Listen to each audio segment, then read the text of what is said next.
ચાલો આજે આપણે જઈએ ગુજરાતના સૌરાષ્ટ્રના કિનારે પ્રભાસ પાટણ. હવે આ જગ્યા સિર્ફ એક નામ નથી, એના કરતાં ઘણું વધારે છે. આ તો એક એવી ગાથાની શરૂઆત છે જેમાં હજારો વર્ષોનો ઇતિહાસ, શ્રદ્ધા અને સંઘર્ષ બધું જ સમાયેલું છે. તો ચાલો આ અદ્ભુત વાર્તામાં ઊંડા ઉતરીએ. અને હા, પહેલેથી જ કહી દઉં, આ વાર્તા ખાલી પથ્થર કે શિલ્પીની નથી. ના, એવું બિલકુલ નથી. જે કહાણી આપણે જાણવાના છીએ ને, એ કોઈ એક ઇમારતથી અનેક ગણી મોટી અને વિશેષ છે. પણ ખરેખર તો આ ગાથા છે વિનાશ પર સર્જનના વિજયની. એક એવી કહાણી જ્યાં દરેક વખતે તૂટ્યા પછી ફરીથી બેઠા થવાની હિંમત દેખાય છે. આ અતૂટ શ્રદ્ધાની, પુનરુત્થાનની અને કહી શકાય કે ભારતની અસ્મિતાની એક અમર ગાથા છે. તો આખી ગાથાનું કેન્દ્રબિંદુ શું છે? એ છે સોમનાથ મહાદેવ મંદિર. અને આ કોઈ સામાન્ય મંદિર નથી હો. ભગવાન શિવના જે 12 જ્યોતિર્લિંગ છે ને, એમાં આ પ્રથમ સ્થાન ધરાવે છે. સદીઓથી લોકોની આસ્થાનું કેન્દ્ર રહ્યું છે આ સ્થળ. વાતની શરૂઆત એના નામથી જ કરીએ. સોમનાથ. એનો અર્થ શું થાય? સોમ એટલે ચંદ્ર અને નાથ એટલે સ્વામી, એટલે કે ચંદ્રના સ્વામી. આ નામ જ આપણને સીધા એની પૌરાણિક કથા તરફ દોરી જાય છે. અને ખબર છે, આ મંદિરની કહાણી પણ જાણે એક ફિનિક્સ પક્ષી જેવી છે, જે વારંવાર પોતાની જ રાખમાંથી વધુ તેજસ્વી અને ભવ્ય બનીને ઊભું થયું. તો સવાલ એ થાય કે આ મંદિરનું દિવ્ય મૂળ શું છે? ક્યાંથી શરૂ થઈ આ બધી વાત? તો એની શરૂઆત થાય છે એક બહુ જ રસપ્રદ પૌરાણિક કથાથી. અને એ કથા જોડાયેલી છે ખુદ ચંદ્રદેવ સાથે. વાર્તા કંઈક એવી છે કે ચંદ્રદેવને દક્ષ પ્રજાપતિનો શ્રાપ મળ્યો કે એમનો ક્ષય થઈ જશે, એમનું તેજ ઓછું થઈ જશે. હવે આ શ્રાપમાંથી મુક્તિ મેળવવા માટે ચંદ્રદેવે શું કર્યું? એમણે પ્રભાસ પાટણમાં ભગવાન શિવની કઠોર તપસ્યા કરી. અને પરિણામ? શિવજી પ્રસન્ન થયા, શ્રાપમાંથી મુક્તિ આપી અને કહ્યું કે હું અહીં જ્યોતિ સ્વરૂપે નિવાસ કરીશ. બસ આ જ વાતની કૃતજ્ઞતા વ્યક્ત કરવા માટે ચંદ્રદેવે ત્યાં સોનાનું પહેલું મંદિર બનાવડાવ્યું. પણ આ સોનાના મંદિરની કહાણી તો માત્ર શરૂઆત હતી. કારણ કે ઇતિહાસ આપણને બતાવે છે કે સોમનાથનું નિર્માણ ખાલી એકવાર નહીં, પણ અલગ અલગ યુગોમાં પૂરા 7 વખત થયું છે. તો ચાલો આ આખી યાત્રા પર એક નજર કરીએ.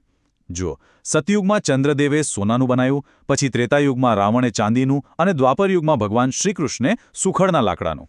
આ તો થઈ પૌરાણિક વાત. પછી આવ્યો ઐતિહાસિક સમય, જેમાં વલ્લભી શાસકો, પછી નાગભટ્ટ બીજા અને સોલંકી વંશના રાજાઓ ભીમદેવ અને કુમારપાળ, આ બધાએ પથ્થરોથી ભવ્ય મંદિરનું પુનઃનિર્માણ કર્યું. અને છેલ્લે આઝાદી પછી 1951માં જે આજે આપણે જોઈએ છીએ, એ વર્તમાન મંદિરનું નિર્માણ થયું. હવે જેટલી વાર પુનર્નિર્માણ શબ્દ આવે, એની પાછળ એક વિનાશની કહાણી પણ જોડાયેલી છે. આ એવો સમય હતો, એક એવો યુગ જ્યાં શ્રદ્ધા અને આક્રમણ વચ્ચે સતત સંઘર્ષ ચાલતો જ રહ્યો. આ સંઘર્ષ જાણે 2 અલગ અલગ શક્તિઓ વચ્ચે હતો. જુઓ, એક તરફ હતા સર્જકો, જેમ કે વલ્લભી શાસકો, નાગભટ્ટ, સોલંકી રાજાઓ, જેમણે મંદિરને બનાવ્યું, શણગાર્યું. અને બીજી તરફ હતા આક્રમણકારો, મહંમદ ગઝનવી, અલાઉદ્દીન ખિલજીની સેના, ઔરંગઝેબ, જેમણે વારંવાર આ શ્રદ્ધાના કેન્દ્રને તોડવાનો પ્રયત્ન કર્યો. સદીઓ સુધી આ તૂટવાનો અને બનવાનો ક્રમ ચાલ્યો. પણ પછી ભારતને આઝાદી મળી અને જાણે એક નવા યુગની શરૂઆત થઈ. અને આ નવા યુગમાં જ સોમનાથના પુનરુત્થાનનો, એને ફરીથી બેઠું કરવાનો એક દ્રઢ સંકલ્પ લેવામાં આવ્યો. અને આ સંકલ્પ કોણે લીધો? ભારતના લોખંડી પુરુષ સરદાર વલ્લભભાઈ પટેલે. એમણે નક્કી કર્યું કે સોમનાથના ગૌરવને ફરીથી સ્થાપિત કરવું જ છે. અને આ માત્ર એક મંદિર બનાવવાની વાત નહોતી, આ તો આખા રાષ્ટ્રના સ્વાભિમાનનું પ્રતીક બન્યું. અને આખરે એ દિવસ આવ્યો. 1951માં સરદાર પટેલનો એ સંકલ્પ સાકાર થયો. ભારતના પ્રથમ રાષ્ટ્રપતિ ડૉક્ટર રાજેન્દ્ર પ્રસાદના હાથે નવા ભવ્ય મંદિરની પ્રાણ પ્રતિષ્ઠા થઈ. જાણે સદીઓથી ચાલતું આવતું વિનાશ અને સર્જનનું એ ચક્ર અહીં આવીને પૂરું થયું.